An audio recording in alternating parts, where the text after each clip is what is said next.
اعوذ باللہ من الشیطان الرجیم بسم اللہ الرحمن الرحیم ان اللہ وملائکتہ یصلون علی النبی یا ایہا الذین آمنوا صلوا علیہ وسلموا تسلیما اللہم صلی علی سیدنا و نبینا و شفیعنا و مولانا محمد وعلی آل محمد وبارک وسلم۔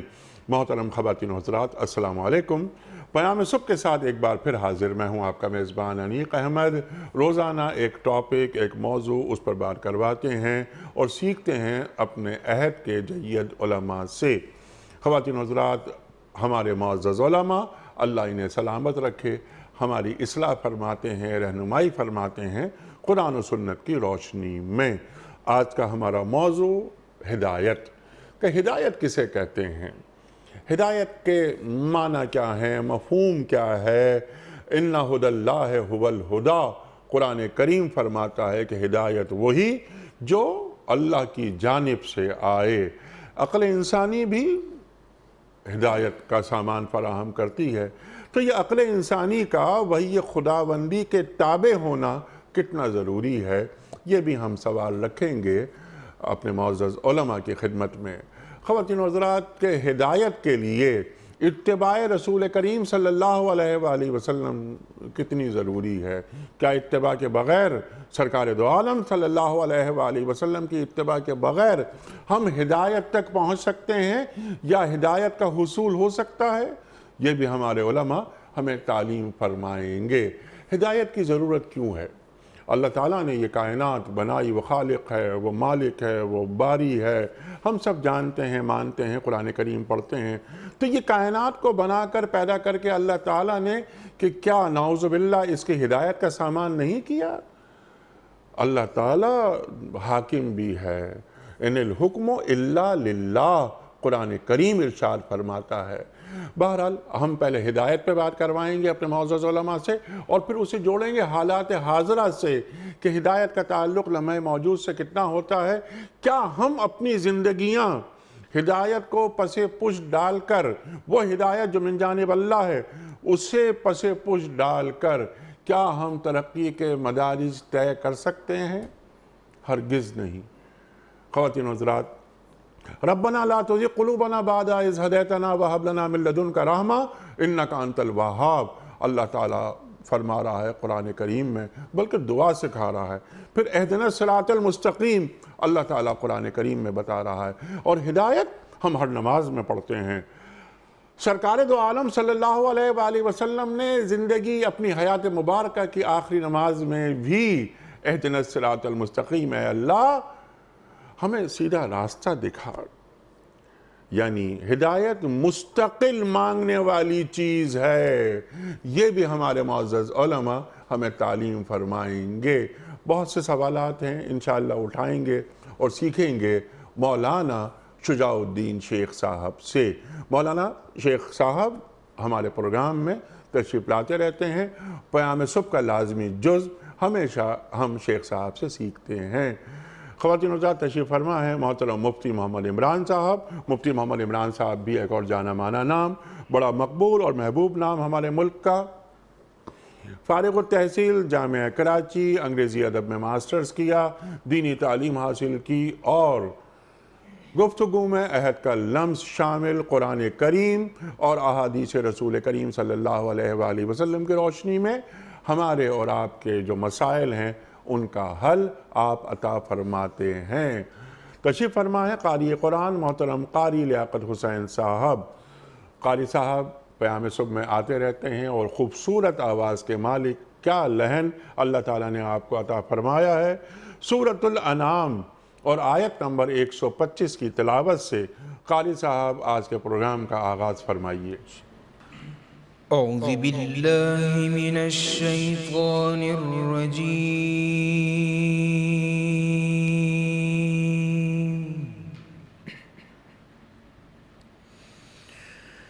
بسم اللہ الرحمن الرحیم۔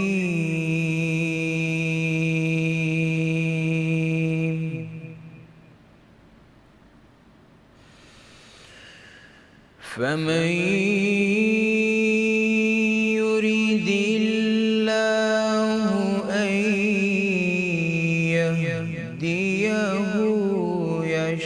يشرح صدره للإسلام سبحان اللہ سبحان اللہ ومن يرد أن يذله يجعل صدره ضيقا حرجا كأنما يصعد في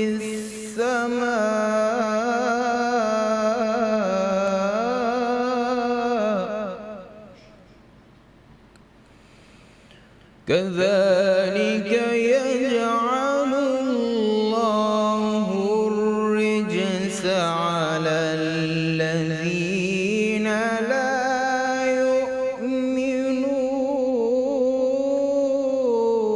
يؤمنون سبحان اللہ سبحان اللہ فمن يرد الله أن يهديه يشرح صدره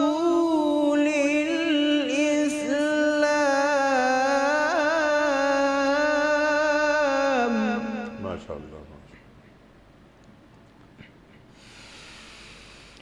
ومن يرد أن يضله يجعل صدره ضيقا حرجا كأنما يصعد في السماء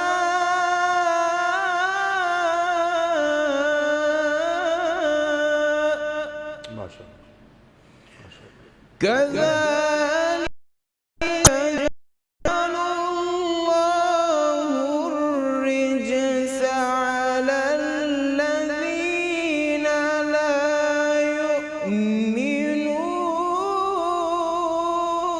يؤمنون كذلك يجعل الله الرجس على الذين لا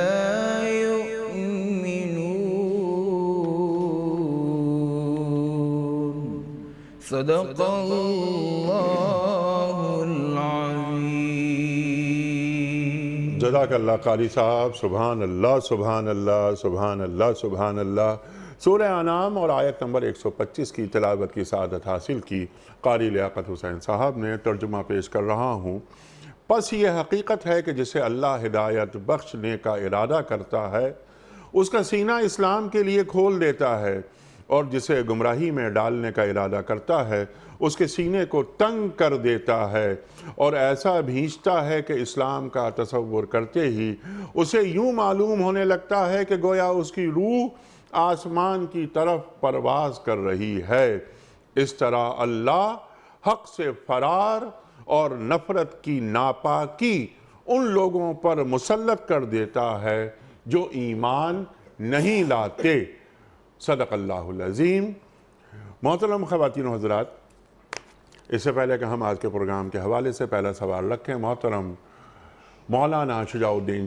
شیخ صاحب کی خدمت میں اس سے قبل کل کے پوچھے گئے سوال کا درست جواب اور آج کا سوال آپ کی خدمت میں کل کا سوال یہ تھا کہ ام المومنین حضرت عائشہ صدیقہ رضی اللہ تعالی عنہ کے والد محترم کا نام کیا تھا درست جواب خلیفہ اول حضرت ابو بکر صدیق رضی اللہ تعالی عنہ آج کا سوال نوٹ فرما لیجئے کس پیغمبر کی قوم پر پتھروں کی بارش ہوئی فرسٹ آپشن حضرت عیسیٰ علیہ السلام سیکنڈ آپشن حضرت ابراہیم علیہ السلام تھرڈ آپشن حضرت لوط علیہ السلام جو درست جواب آپ سمجھتے ہوں روانہ فرمائیے ہمارے فون نمبرز ہیں 0092213452709 ہمارا دوسرا فون نمبر ہے 009221343000980 ہمارا ای میل ایڈریس ps@dunyatv.tv ہمارا SMS کا نمبر 3031 اور ہمارا واٹس ایپ کا نمبر ہے 009232182500194 قبلہ شیخ صاحب ارشاد فرمائیے، اِنَّ هُدَى اللَّهِ هُوَ الْهُدَى، یہ ہدایت کیا ہوتی ہے؟ ارشاد۔ نحمدہ و نصلی علی رسولہ الکریم، اما بعد، بسم اللہ الرحمن الرحیم، اللہم صلی وسلم علی نبینا محمد۔ بڑا بنیادی اور اہم موضوع ہے جس پر آج کلام ہو رہا ہے الحمدللہ۔ جہاں تک لفظ ہدایت کا لغوی مفہوم ہے تو اس کا مفہوم سمجھا دینا، کسی بات کو سجھا دینا اور منزل مقصود تک پہنچنے کے لیے رہنمائی کر دینا، اور انتہائی درجے میں اس کا جو مفہوم بیان ہوتا ہے وہ ہے کسی کو منزل مقصود تک پہنچا دینا۔ تو سجھا دینا، سمجھا دینا، منزل مقصود کی رہنمائی کر دینا اور بالآخر اس کو منزل مقصود تک پہنچا دینا، یہ تو لغوی طور پر ہدایت کا مفہوم بیان کیا گیا۔ جب ہم اس کو دینی پیراڈائم میں، دینی تناظر میں سمجھنے کی کوشش کرتے ہیں تو بہت سادہ سی بات یہ ہے کہ ایک ہے بنیادی رہنمائی جو اللہ سبحانہ و تعالیٰ نے ہر مخلوق میں رکھی ہوئی ہے۔ مثلا مچھلی کو تیرنے کا فن رب نے ہی سکھایا ہے، ہمارا ایمان ہے۔ اسی طریقے پر ایک بکری کا بچہ ہے، اس کو اپنی ماں کے بطن سے، ان تھنوں سے دودھ کیسے حاصل کرنا ہے، اس کی بھی سمجھ بوجھ اللہ سبحانہ و تعالیٰ ہی نے اس میں رکھی ہے۔ ہر مخلوق کے اندر ایک بنیادی رہنمائی اللہ سبحانہ و تعالیٰ نے رکھی ہوئی ہے۔ ذرا اوپر آ جائیں، حضرت انسان جس کو اشرف المخلوقات قرار دیا گیا، اور اس انسان میں بھی ایک بنیادی ہدایت اللہ تعالیٰ نے رکھی ہوئی ہے، بلٹ ان ہے۔ قرآن فرماتا ہے سورہ شمس میں آیت نمبر 8 اور 9 میں فَأَلْهَمَهَا فُجُورَهَا وَتَقْوَاهَا، اللہ تعالیٰ فرماتا ہے اللہ نے انسان میں بدی کی صلاحیت بھی رکھی ہوئی ہے اور اس کے اندر نیکی کی صلاحیت بھی رکھی ہوئی ہے۔ بنیادی انسانی اخلاقیات تمام انسانوں کے اندر یکساں طور پر ودیعت شدہ ہیں۔ ہر معاشرے میں سچ بولنا بہرحال ایک اچھی قدر اور ویلیو مانی جاتی ہے، اور ہر معاشرے میں بشرطے کہ وہ زندہ معاشرہ ہو، ہر معاشرے میں جھوٹ بولنا ایک بری قدر، بری ویلیو سے سمجھا جاتا ہے۔ سوال یہ کہ کیا یہاں تک ہی ہدایت کافی ہے یا اس سے آگے بڑھ کر بھی؟ نہیں، ہمارا دین ہمیں تعلیم دیتا ہے کہ اس سے آگے بڑھ کر بھی ہدایت کی ضرورت ہے، اور یہ ہدایت اس سے مزید برآں اتنی اہم، اتنی اہم، اتنی اہم کہ پہلے ہی انسان کو جب اللہ بھیج رہا ہے تو اس کو اپنا پیغمبر بھی قرار دیتا ہے اللہ، اور اس انسان کو آدم علیہ السلام جب پیغمبر قرار دیتا ہے تو اللہ علم الاسماء بھی ان کو عطا کرتا ہے، جس کو آج ہم کہیں عصری علوم کہہ لیں، فزیکل سائنسز کا علم کہہ لیں۔ مگر جب زمین پر اللہ آدم علیہ السلام کو بھیجتا ہے تو یہ ہدایت دے کر سورہ البقرہ آیت نمبر 38 میں ہے فَإِمَّا يَأْتِيَنَّكُم مِّنِّي هُدًى فَمَن تَبِعَ هُدَايَ فَلَا خَوْفٌ عَلَيْهِمْ وَلَا هُمْ يَحْزَنُونَ، جب تمہارے پاس میری طرف سے ہدایت پہنچے، میری طرف سے، رب کی طرف سے، اللہ فرماتا ہے تو جو میری ہدایت کے تابع ہو جائیں گے نہ انہیں کوئی خوف ہوگا نہ وہ غمگین ہوں گے۔ تو ایک ہے ہر مخلوق میں کچھ بنیادی ہدایت اللہ نے ودیعت شدہ رکھی ہے، ایک ہے انسان میں نیکی بدی کا بنیادی شعور اللہ نے ودیعت رکھا ہے، اور ہاں انسان کو سمع، ان السمع والبصر والفؤاد، سوچنے سمجھنے کی صلاحیتیں بھی عطا فرمائی، مگر اس سے بالاتر انسان کی ہدایت کی تکمیل کے اعتبار سے اللہ نے پیغمبروں کا سلسلہ شروع کیا، اور آخری بات وہ ہدایت جو آدم علیہ السلام سے شروع ہوئی وہ خاتم الانبیاء امام الانبیاء صلی اللہ علیہ وسلم پر آ کر الہدا قرار پائی۔ هو الذی ارسل رسولہ بالہدا، الہدا کے ساتھ، دی کمپلیٹ گائیڈنس کے ساتھ امام الانبیاء کو بھیجا گیا صلی اللہ علیہ وسلم، اور انہی پر الیوم اکملت لکم دینکم، آج کے دن میں نے تمہارے لیے تمہارے دین کو مکمل فرما دیا، اس کا بھی اعلان ہوا۔ آخری جملہ اس بات میں ایڈ کر دوں، یہ آخری بات، کہ ایک انگریز مفکر کہتا ہے کہ ہم نے سمندر کی تہ میں جا کر مچھلیوں کی طرح تیرنا تو سیکھ لیا ہے، سب میرینز بھی ہم نے بنا رکھی ہیں، ہم نے ہواؤں میں اڑ کر پرندوں کی طرح ہوا میں اڑنا بھی سیکھ لیا ہے، ہم نے بڑے بڑے جہاز کیا، ہم نے ناسا کی شٹلز بھی بنا رکھی ہیں، مگر زمین پر انسان بن کر ہم زندگی کیسے بسر کریں یہ ہم نہیں سمجھ پائے، یہ ہم نہیں سیکھ پائے۔ اسی کا جواب ہے وحی الہی میں کہ جہاں عقل انسانی کی حد ختم ہوتی ہے وہاں سے وحی الہی کی ضرورت اور اس کی اہمیت کا آغاز ہوتا ہے۔ تو یہ ہیں تین درجات، ہر مخلوق میں ودیعت شدہ ہے بنیادی ہدایت، ہر انسان کے اندر نیکی بدی کا بنیادی شعور، مگر ہدایت کی تکمیل وہ باری تعالیٰ نے جو پیغمبروں کا سلسلہ قائم فرمایا اس کے ذریعے سے مکمل ہوتی ہے، جو سلسلہ مکمل ہوا خاتم الانبیاء محمد صلی اللہ علیہ وآلہ وسلم پر۔ سبحان اللہ، سبحان اللہ۔ بات شروع ہوئی فَأَلْهَمَهَا فُجُورَهَا وَتَقْوَاهَا، سبحان اللہ سبحان اللہ۔ فمن تبع ہدایا فلا خوف علیہم ولا هم یحزنون، حضرت آدم علیہ السلام، یعنی ہدایت اللہ نے ہدایت دی، ہدایت پہنچانے کے لیے رسولوں کی ضرورت پڑی اللہ تعالیٰ کو، اللہ تعالیٰ نے کائنات میں انسانوں کے لیے ہدایت بھیج دی، وہی خدا بندی اور عقل انسانی پر شیخ صاحب نے بہت ساری باتیں فرما دیں۔ شیخ صاحب اسی بات کو ذرا سا آگے بڑھا لیتے ہیں، پھر بہت سے سوالات نکل کر آئیں گے۔ میرا ذہن، آج کے انسان کا ذہن، یعنی میرے ذہن سے مراد آج کے انسان کا ذہن، اس کی شعوری سطح بڑی بلند ہو چکی ہے۔ عقل انسانی اتباع کرے گی وہی خداوندی کی، کہتا فرمایا شیخ صاحب نے۔ آج کا انسان، جدید انسان، ایک سوال یہ بھی رکھتا ہے اور رکھ سکتا ہے کہ جناب والا مجھے وہی یہ خداوندی، آسمانی کلام اللہ تعالیٰ کا، نعوذ باللہ مجھے اس کی ضرورت نہیں، میری عقل میرے لیے کافی ہے۔ سچ بولنے کی بات آپ نے فرمائی، تو اگر میں وہی خداوندی کو نہیں مانتا، خدا نہ خواستہ، تو میں کیا کروں گا؟ مجھے تو کیسے رہنا ہے، مجھے آپ کی عزت کرنی ہے، آپ کو میری عزت کرنی ہے۔ لیکن انسان کی عقل وہی خداوندی کی اتباع کرنا اس کے لیے کیوں ضروری ہے، کتنا ضروری ہے، ذرا اس کو واضح کر دیجئے۔ الحمدللہ رب العالمین، نحمدہ و نصلی علی رسولہ الکریم، اما بعد۔ انیق صاحب، ہر دور کے مختلف چیلنجز ہوتے ہیں، اور تہذیبیں جب جنم لیتی ہیں نا، تو ان کے اندر ہر دور کے اندر نئی فکریات ہیں جو ابھر کر سامنے آتی ہیں۔ ہر تہذیب کے اندر 4 بنیادی عناصر ہوتے ہیں۔ ایک اس کے اندر ہوتا ہے کانسیپٹ آف آنٹولوجی، کہ خدا کا تصور اس تہذیب میں کیا ہے، چاہے وہ جوڈائزم کی تہذیب ہو، وہ کرسچینٹی ہو، وہ اسلام ہو، وہ ماڈرنزم کی کوئی ہو، وہ ایتھیسٹ ہوں، یا جو بھی ہوں، کوئی بھی مذہب ہوگا، کوئی بھی فکریات ہوگی، اس میں ایک کانسیپٹ موجود ہے، وہ کانسیپٹ آف آنٹولوجی کہلاتا ہے، خدائی تصور۔ ایک اس میں ہوتا ہے کانسیپٹ آف ایپسٹیمولوجی، کہ what is the ultimate source of knowledge. آپ کس کو کہیں گے کہ بھئی ہدایت کا منبع یہ چیز ہے، سورس آف نالج کیا ہے۔ اسی طریقے سے ایک اس میں ہوتا ہے ایفیشنٹ کاز، کہ انسان دنیا میں وجود میں کیسے آیا۔ ہر تہذیب اس کو ڈسکس کرتی ہے، کیونکہ اس کو اپنی بقا کے لیے بتانا پڑتا ہے کہ بھئی میری اساس جو ہے وہ فلاں زمانے سے چلی آ رہی ہے، تو وہ اس کو ڈسکس کرتی ہے انسان دنیا میں کیسے آیا۔ اور پھر ایک آتا ہے final cause, what is the purpose of life, ہم دنیا میں آئے کیوں ہیں، ہمیں کرنا کیا ہے۔ ہر تہذیب ان ایشوز کو ڈسکس کر رہی ہوتی ہے۔ اب سب سے پہلے ہمیں یہ دیکھنا پڑے گا کہ اسلامی تہذیب ان 4 سوالوں کا جواب کیا دے رہی ہے۔ جب ہم یہ سمجھ جائیں گے تو انشاءاللہ اگلا مسئلہ خود بخود حل ہو جائے گا۔ میں مختصر عرض کر دیتا ہوں۔ اسلامی تہذیب آنٹولوجی میں بات کرتی ہے کہ ذات کون سی ہے، وہ ہے اللہ، جبکہ ماڈرن کانسیپٹ کے اندر وہ ذات کون ہے جو خیر و شر کا تعین کر رہی ہے، وہ ہے انسان۔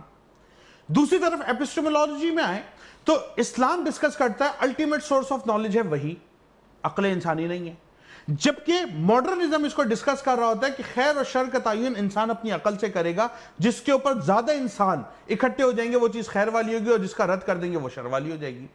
ایفیشنٹ کاز، اسلام اس کے اندر بات کرتا ہے انی جاعل فی الارض خلیفہ، انسان کو ایک عزت دیتا ہے کہ اللہ نے جو پہلا آدمی بھیجا، جس کو آدم کے نام سے ہم جانتے ہیں، جو اللہ کے پیغمبر ہے، وہ اللہ کا نائب ہے، خلیفہ ہے۔ اور خلیفہ کا کام کیا ہے کہ اپنے منیب کے عدم موجودگی میں بحیثیت نائب کے وہ اس کے حکم کو نافذ کر دے گا۔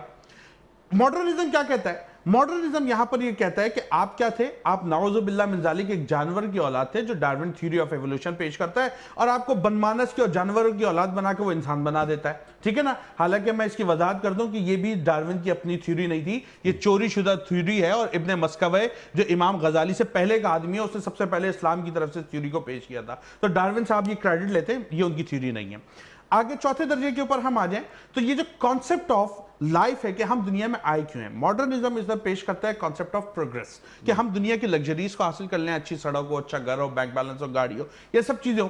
اسلام یہاں پر لے کر آتے کیا؟ کانسیپٹ آف آخرت، کہ آپ اس دنیا میں اس لیے آئے ہیں کہ یہ دنیا جو ہے یہ آپ کے لیے کیا ہے، یہ فقط ایک امتحان گاہ ہے، آپ یہاں پر رہ رہے ہیں، خیر اور شر اگر آپ یہاں پر کریں گے تو قرآن نے کہا لِيَبْلُوَكُمْ أَيُّكُمْ أَحْسَنُ عَمَلًا، کہ زندگی دی اس لیے گئی ہے تاکہ دیکھیں تم میں سے اچھے اعمال کون کرتا ہے، برے اعمال کون کرتا ہے، اور اس کے مطابق تمہارا فیصلہ کر دیا جائے گا۔ اب جو انسان دور حاضر میں رہتا ہے، اگر وہ اس بنیادی فرق کو سمجھ جائے کہ میں اور آپ اللہ کے بندے ہیں، ہمارا خالق اور مالک اللہ ہے، ہمیں اللہ نے اس دنیا میں بھیجا ہے اور اللہ ہی کے پاس ہمیں لوٹ کر جانا ہے۔ اگر یہ بنیادی سوالات ہمارے اوپر واضح ہو جائیں گے اور ہمیں یہ سمجھ آ جائے گا کہ الٹیمیٹ سورس آف نالج وہ عقل انسانی نہیں بلکہ وحی خداوندی ہے، تو ہمارے لیے یہ بات سمجھنا آسان ہو جائے گی کہ ہمیں اس کی روشنی میں اپنی زندگی کو گزارنا ہے۔ اگر میں اور آپ خود کو اللہ کا بندہ ہی کنسیڈر نہیں کرتے اور میں اور آپ یا ہمارے جیسا کوئی انسان خدا کی موجودگی کا انکار کر دے گا، تو سب سے پہلے تو اس کو یہ بتانا پڑے گا کہ یہ کائنات خود بخود وجود میں نہیں آ سکتی۔ جس طریقے سے اس دنیا کی ادنا سے ادنا شے اپنے پیچھے کسی محرک کی محتاج ہوتی ہے، اسی طرح اس کائنات کا پورا نظام، اس کو چلانا، اس کو پیدا کرنا، اس کو رن کرنا، اس کے پیچھے ایک ذات ہے جو اللہ کی ہے۔ تو ہمیں کیا کرنا ہے، جو دور حاضر کا نوجوان ہے،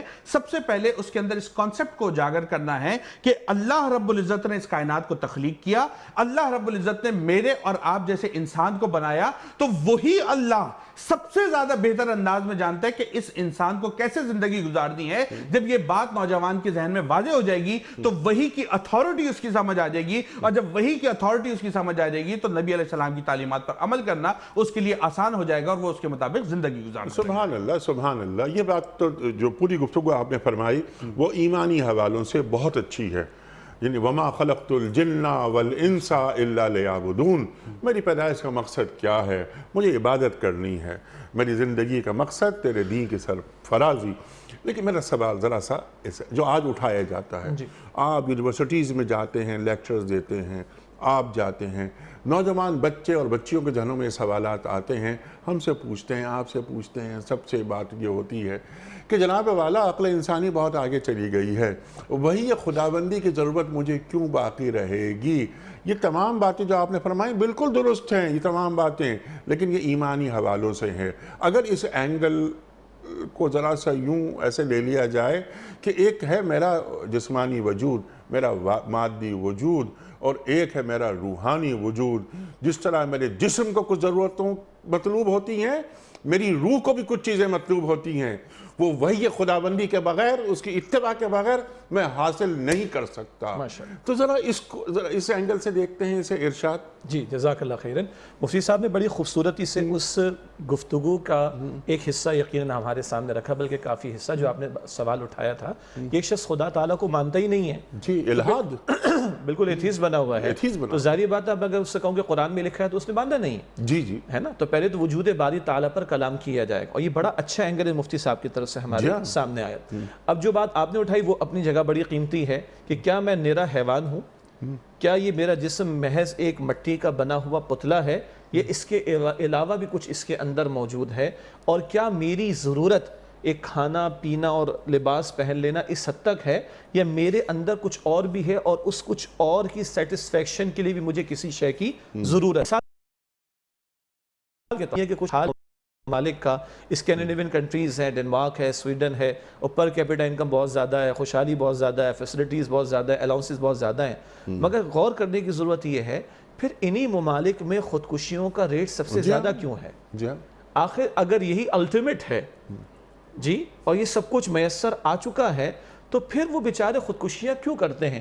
یہاں جو نقطہ آپ نے اٹھایا کہ کیا اس جسم کے علاوہ بھی میری کوئی حاجات اور کوئی ضروریات ہیں جس کو آپ اور میں دینی پیراڈائم میں تو کہیں گے وہ میری اور آپ کی روح کی حاجت اور ضرورت ہے۔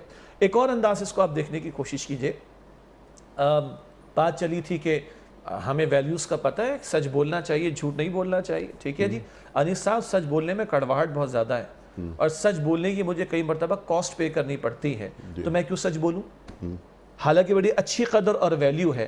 کیا شے ہوگی، کیا موٹیویشن ہوگی، کیا وہ بات ہوگی کہ مجھے اپنے اس اصول پر کاربند رکھے کہ سچ میں لاکھ کڑواہٹ ہو اور لاکھ مجھے اس کی کاسٹ پے کرنی پڑے مگر میں پھر بھی سچ بولوں؟ اس میں موٹیویشن ایک خالق کائنات کا تصور اور آخرت کی جواب دہی یا وہاں کا جو فائدہ ہے اس سے کمتر کوئی اور مجھے موٹیویشن نہیں ہو سکتی۔ جھوٹ بری قدر ہے مگر ایک بہت بڑی میجورٹی جھوٹ کو تو آرٹ کہا جاتا ہے نا۔ آج مارکیٹنگ کے نام پر، ایڈورٹیزمنٹ کے نام پر بہت کچھ جو ہو رہا ہے وہ جھوٹ کے سوا کچھ نہیں ہے۔ ہر بندہ تسلیم کرتا ہے کہ جھوٹ ایک بڑی قدر اور بری قدر ہے، معاف کیجئے گا، اور بری ویلیو ہے، تو میں حالانکہ جھوٹ بولتا ہوں مجھے مزہ آتا ہے، جھوٹ بولتا ہوں مجھے فائدہ ملتا ہے، جھوٹ بولتا ہوں تو میری شارٹ کمنگ پر ایک پردہ آ جاتا ہے، میری کمزوری پہ پردہ آ جاتا ہے، تو پھر وہ کیا شے ہوگی مجھے جو جھوٹ بولنے سے روکے گی؟ یہاں بھی وہ روح کے تقاضے کہیے یا ایمان کے تقاضوں سے کمتر پر کوئی شے موٹیویشن نہیں بن سکتی۔ اقدار کی آپ بات کرتے ہیں، آج ہم رہتے ہیں ساؤتھ ایسٹ ایشیا کے اندر، آج بھی ہمارے کچھ اقدار یہ موجود ہیں کہ ایک غیر عورت سے ہاتھ ملانے کو برا سمجھتے ہیں۔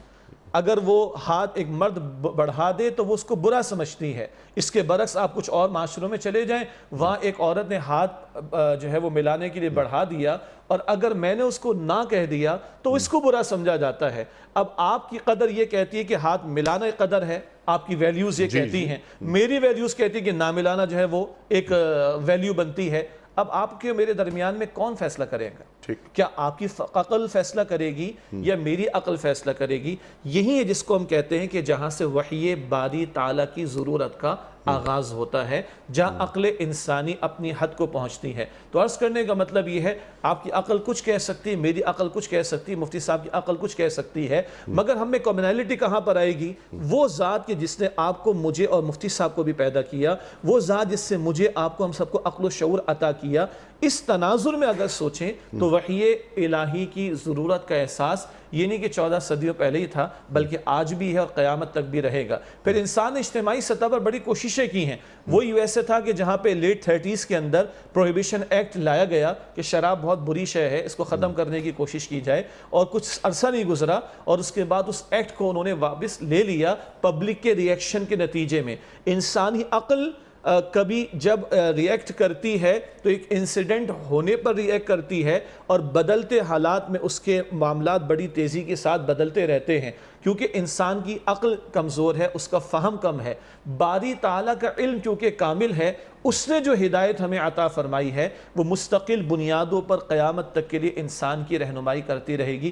ایک وہ پروہیبیشن تھی جو محمد رسول اللہ کے ہاتھوں ہوئی تھی صلی اللہ علیہ وسلم، جب گریجولی شراب کی حرمت کے احکامات عطا ہوئے، اور جب فائنل لاسٹ حکم آتا ہے سورۃ المائدہ میں، فَهَلْ أَنْتُمْ مُنْتَهُونَ، باز آتے ہو کہ نہیں؟ تو وہ لوگ کہ جیسے ہمارے چین سموکرز ہوتے ہیں، وہاں چین ڈرنکرز تھے، جس کے ہاتھ میں جام ہے وہیں ٹوٹتا ہے، جس کے گھر میں سٹوریج ہے وہیں ٹوٹتی ہے، اور کہتے ہیں کہ ایسی بہتی وہاں پر شراب اس دن جب آخری حکم آیا، یہ لگتا ہے کہ موسلا دھار بارش مدینہ شریف میں ہو چکی ہو۔ الہامی تعلیم کے مطابق جب پروہیبیشن آتی ہے تو اس طریقے پر آتی ہے، اور انسانی عقل کے مطابق اگر پروہیبیشن آتی ہے تو فوراً ری ایکشن آتا ہے اور اس ایکٹ کو فوراً واپس لے لیا جاتا ہے۔ سبحان اللہ، سبحان اللہ، سبحان اللہ۔ اور ایک بات اور جو ذہن میں آ رہی تھی کہ خالق کائنات نے جو کہ اس کائنات کو پیدا کیا، ہمیں اور آپ کو پیدا کیا، ہمارے مسائل یا ہماری ہدایت کیسی کرنی ہے وہی نہیں جانے گا تو کون جانے گا؟ الا یعلم من خلق، کیا وہی نہ جانے گا جس نے پیدا فرمایا، جس نے پیدا کیا ہمیں؟ ایک بات۔ دوسری چیز یہ کہ بالکل سادہ الفاظ میں یہ بیان فرما دیجئے کہ اللہ تعالیٰ کی ہدایت یعنی وہی خدا بندی کو ماننے سے ہمارا ہی فائدہ ہے۔ اب یہ بات ہم جب کسی نوجوان کو سمجھائیں تو وہ کس بات میں سمجھائیں، کس طریقے سے سمجھائیں کہ جناب والا ایک چیز آپ اور ہم یا مغرب، اب مغرب بیٹھ کے یہ فیصلہ کر لیتا ہے عقل انسانی کی بنیاد پر کہ 2 مردوں کی شادی ہو سکتی ہے، اللہ اکبر، یعنی جو میجورٹی طے کرے گی وہ ہو جائے گا۔ نہیں، وہ ہوگا جب وہی خداوندی طے کرے گی۔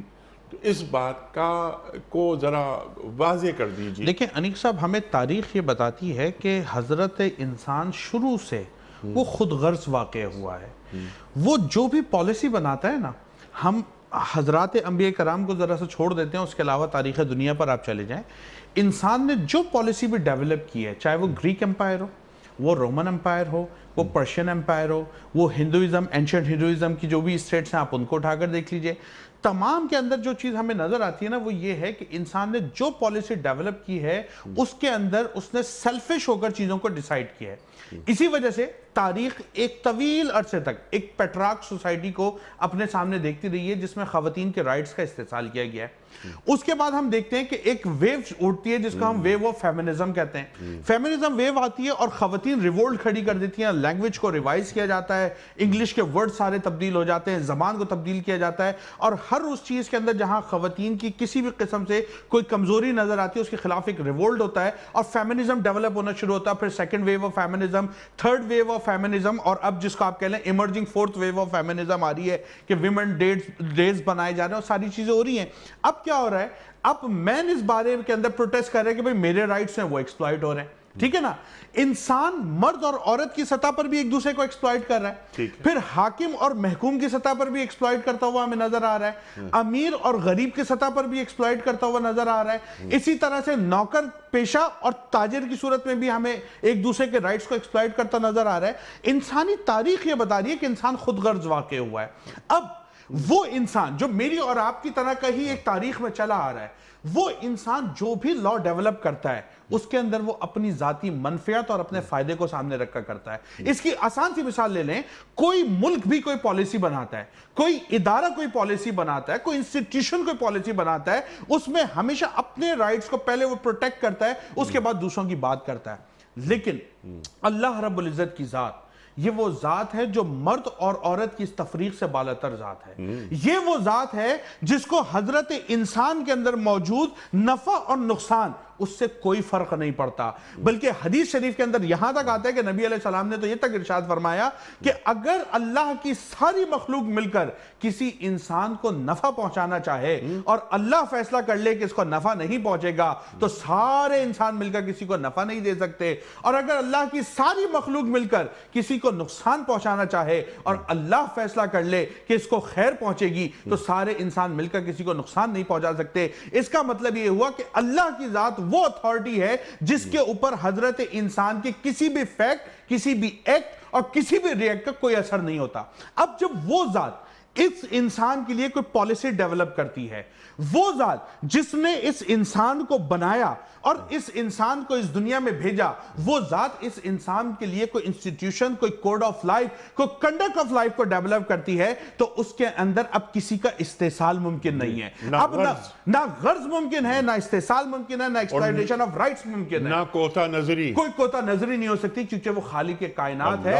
اس نے اس انسان کو تخلیق فرمایا ہے. تو جب میں اور آپ یا ہمارے جیسا کوئی انسان اس حقیقت سے آشنا ہو جائے گا کہ ہمارا خالق وہ ہے جو ہماری 70 ماؤں سے بڑھ کر ہم سے محبت کرنے والا ہے، ہمارا خالق وہ ہے جو رحمان ہے، جو رحیم ہے، اپنے بندوں پر بے انتہا فضل فرمانے والا ہے. جب وہ خالق کائنات ہمارے لیے کوئی نظام بنا رہا ہے تو یقیناً اس میں میرے اور آپ کے نفع کو اس نے پنہا کیا ہوا ہے. جب یہ سوچ ہمارے اوپر واضح ہو جائے گی تو اسلام کی تعلیمات کو سمجھنا اور اس پر عمل کرنا انشاءاللہ ہمارے لیے آسان. سبحان اللہ، سبحان اللہ، سبحان اللہ، سبحان اللہ. اب یہاں تک بات پہنچ گئی ہے.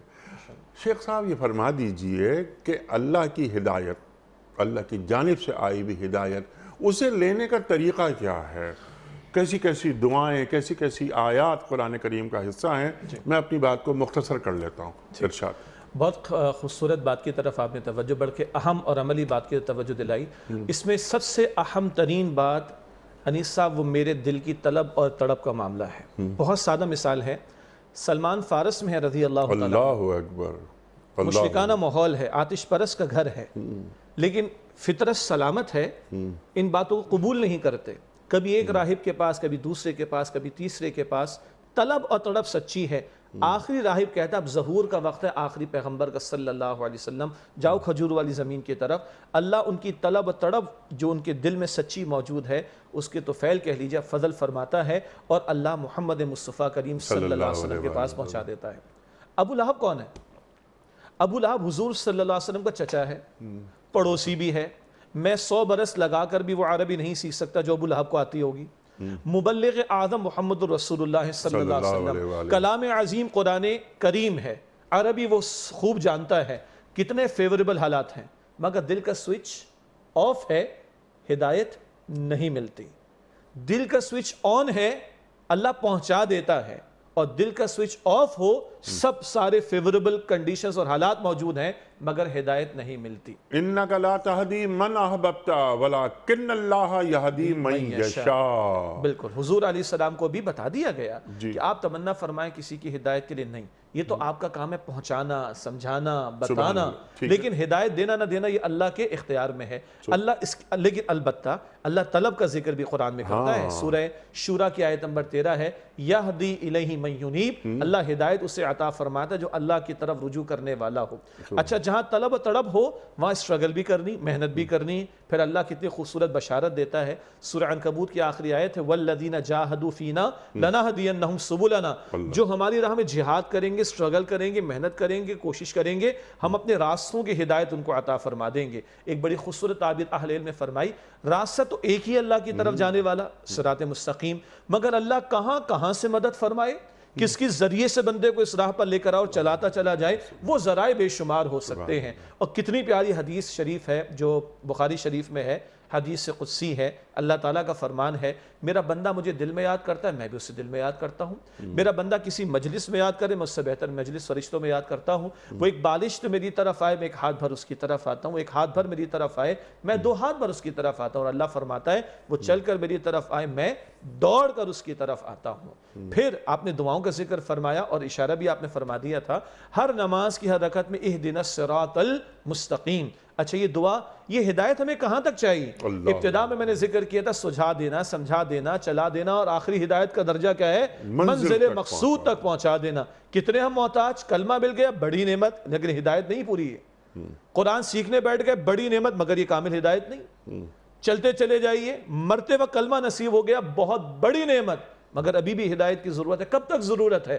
جنت والے اللہ کے فضل سے جنت پہنچیں گے تو ان کی زبان پر شکر کا ترانہ ہوگا. سورہ اعراف کی آیت نمبر 43 میں ہے الحمدللہ الذی ہدانا لہذا وما کننا لنہتدی لولا ان ہدانا اللہ. کل شکر کل تعریف اللہ سبحانہ تعالیٰ کے لیے ہے جس سے یہاں جنت تک پہنچنے کی ہدایت عطا فرما دی. اور ہم ہرگز ہدایت پانے والے نہ ہوتے اگر اللہ تعالیٰ ہی نے ہمیں ہدایت نہ دی ہوتی. اتنا میں محتاج ہوں ہدایت پر ہدایت اور ہدایت در ہدایت کا میں محتاج ہوں. اس محتاجی کے ساتھ اب میں کھڑا ہوتا ہوں تو سوچیے اس دعا کا عالم کیا ہوگا؟ اہدنا الصراط المستقیم. اور آپ نے بجا فرمایا بڑا ایک حساس نقطہ بھی ہے، امام الانبیاء کی آخری نماز زندگی کی اور آخری رکعت میں بھی آپ سورہ فاتحہ کی تلاوت کر گئے. حالانکہ آپ کی جو شان یہ ہے، قرآن کہتا ہے وَإِنَّكَ لَتَهْدِي إِلَىٰ صِرَاطٍ مُسْتَقِيمٍ. اے نبی آپ ہیں صلی اللہ علیہ وسلم جو سیدھی راہ کی طرح رہنمائی فرمانے والے، وہ بھی فاتحہ سکھا گئے. تو اس احساس کے ساتھ کہ میں وہاں تک ہدایت کا محتاج ہوں، اب جب دعا نکلے گی اس احساس کے ساتھ تو میری زبان اور میرا دل دونوں یکسو ہوں گے تو رب بھی ہدایت پر ہدایت انشاءاللہ عطا فرمائے. سبحان اللہ سبحان اللہ سبحان اللہ. ایک تڑپ، ایک للک. اللہ تعالیٰ ہدایت فرماتا ہے اور ہدایت ہوتی ہی من جانب اللہ ہے. اللہ اکبر. ذرا اس کو اور آگے بڑھاتے ہیں. بہت ساری باتیں، بہت ساری دعائیں قرآن کریم میں موجود ہیں. اب ہدایت نصیب ہو گئی. ایک تو یہ کہ اللہ تعالیٰ مجھے ہدایت دے، مجھے خود کو اس لائق بنانا ہے، اس قابل بنانا ہے کہ اللہ تعالیٰ کا انتخاب ہدایت کے لیے میں بن جاؤں. ایک بات تو یہ ہو گئی.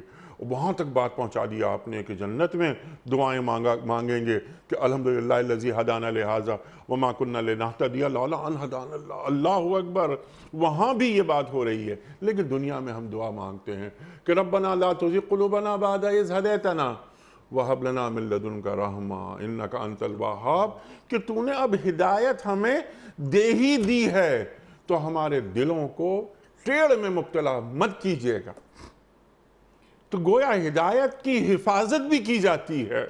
وہ کیسے کی جاتی؟ دیکھیں انیس صاحب، نبی علیہ السلام کی جو دعائیں ہمیں ملتی ہیں نا، اس میں یہ دعا اکثر نبی علیہ السلام مانگا کرتے تھے، یا مقلب القلوب ثبت قلوبنا علی دینک، یا مصرف القلوب اللہم صرف قلوبنا الی طاعتک. کہ اے دلوں کو پھیر دینے والے میرے دل کو اپنے دین پر ثابت قدم فرما.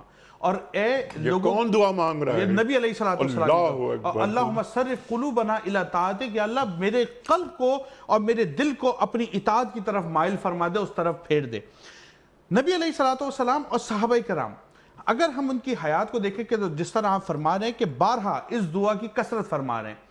صحابہ کرام ساری زندگی جنہوں نے اللہ کے رسول صلی اللہ علیہ وسلم کی صحبت کو اختیار کیا اور اللہ کے رسول صلی اللہ علیہ وسلم کی تعلیمات کے مطابق زندگی گزاری، ان صحابہ کرام کے بارے میں حضرت حسن بصری رحمۃ اللہ تعالیٰ علیہ فرماتے ہیں جنہوں نے 60 صحابہ کرام کی جاگتی آنکھوں سے زیارت فرمائی ہے، یعنی تابعی ہیں. آپ فرماتے ہیں میں نے ان 60 صحابہ کرام کے اندر جس چیز کو مشترک پایا وہ چیز یہ تھی، ان سب کو یہ خوف تھا کہ کہیں ہم منافق نہ ہو جائیں.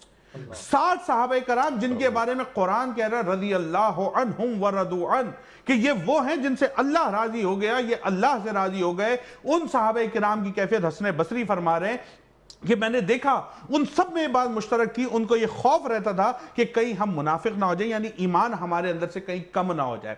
آگے چلتے ہیں، حضرت جنید بغدادی علیہ رحمہ آپ کے بارے میں آتے، جب آپ کا آخری وقت آیا تو آپ کے مریدین اور آپ کے متعلقین آپ کے گرد و نواح میں شاگرد کھڑے ہوئے تھے، تو آپ بار بار ہوش میں آتے اور ایک جملہ فرماتے نہیں نہیں ابھی نہیں، نہیں نہیں ابھی نہیں. تو کچھ لمحے کے بعد جب تھوڑا افاقہ ہوا تو کسی نے پوچھا کہ حضرت آپ بار بار یہ جملہ کہہ رہے ہیں نہیں نہیں ابھی نہیں، اس سے کیا مراد ہے؟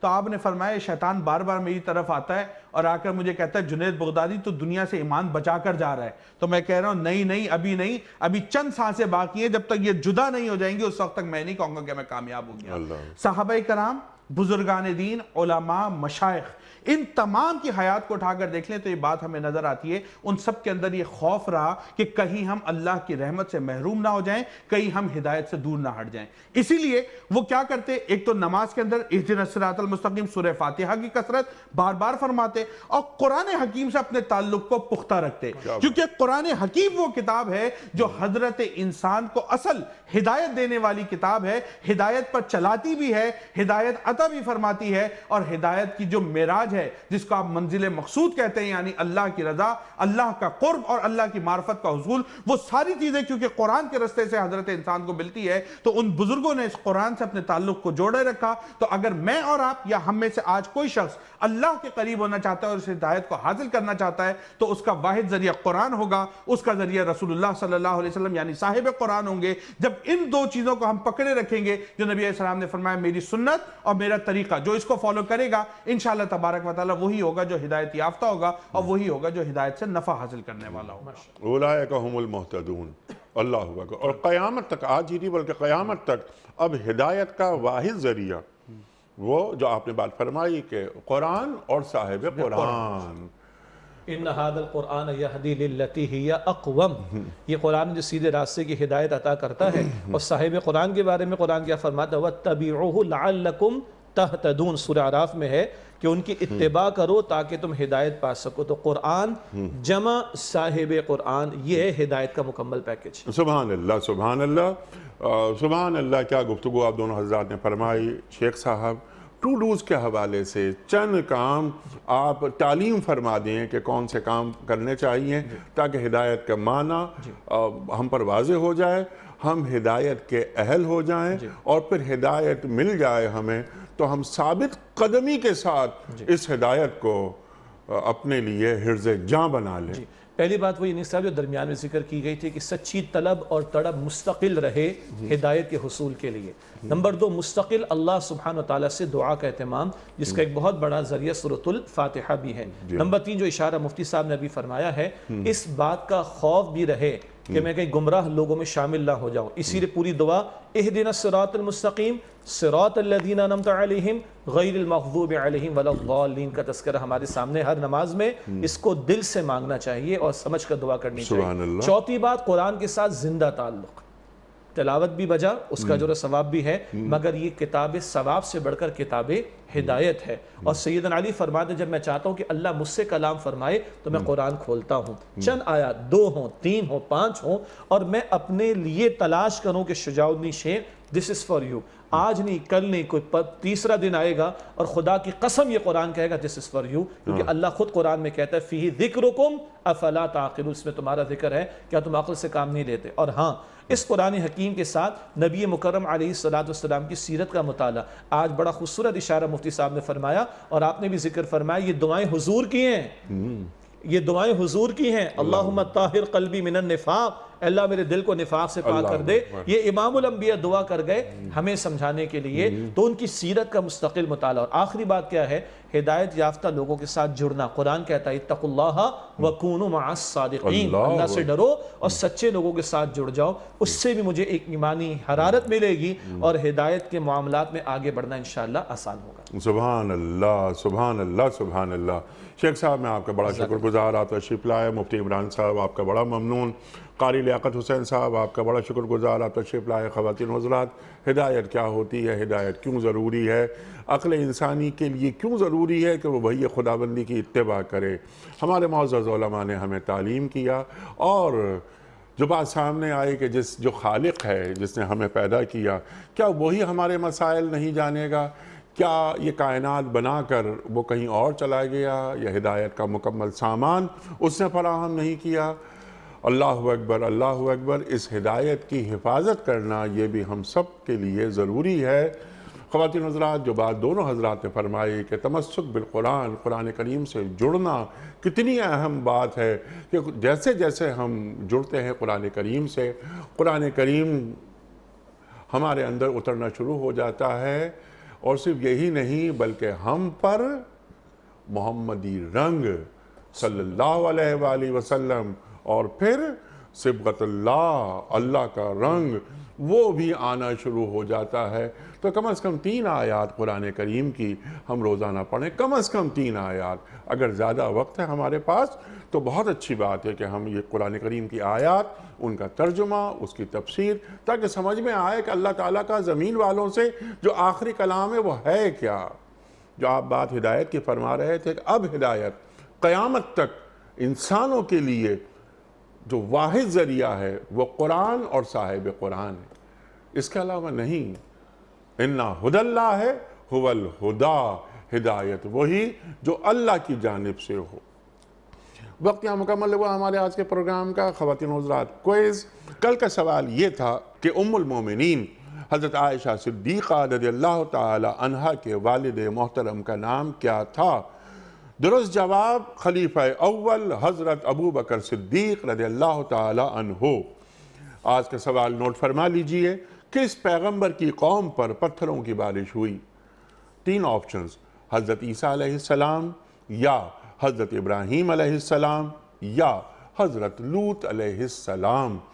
جو درست جواب آپ سمجھتے ہوں روانہ فرمائیے۔ ہمارے فون نمبرز ہیں 0092213452709۔ ہمارا دوسرا فون نمبر ہے 009221343000980۔ ہمارا ای میل ایڈریس ps@dunyatv.tv۔ ہمارا SMS کا نمبر 3031، اور ہمارا واٹس ایپ کا نمبر ہے 00923218250194۔ وقت ہے قرآن دازی کا۔ محترم شجاع الدین شیخ صاحب، حضرت نے پرچی نکال لی ہے اور اعلان فرمائیے۔ جی، بابر صدیق صاحب ہیں اسلام آباد سے۔ بابر صدیق صاحب اسلام آباد سے آپ کی خدمت میں دنیا ٹی وی کی جانب سے دینی کتب پر مشتمل یہ گفٹ ہیمپر آپ کے گھر روانہ کیا جا رہا ہے۔ آپ کو بہت بہت مبارک ہو۔ اختتام ہوتا ہے پیام سب کا روزانہ ایک قول پر، اور وہ قول ہوتا ہے صاحب نہج البلاغ امیر المومنین حضرت علی مرتضیٰ کرم اللہ وجہہ کا۔ آپ فرماتے ہیں سبحان اللہ سبحان اللہ، کیا قول ہے کہ جس نے صبر اور یقین کا لباس پہن لیا وہ ہدایت پا گیا۔ جس نے صبر اور یقین کا لباس پہن لیا وہ ہدایت پا گیا۔ سبحان اللہ سبحان اللہ۔ اپنے میزبان انیق احمد کو اجازت دیجیے۔ خدا حافظ۔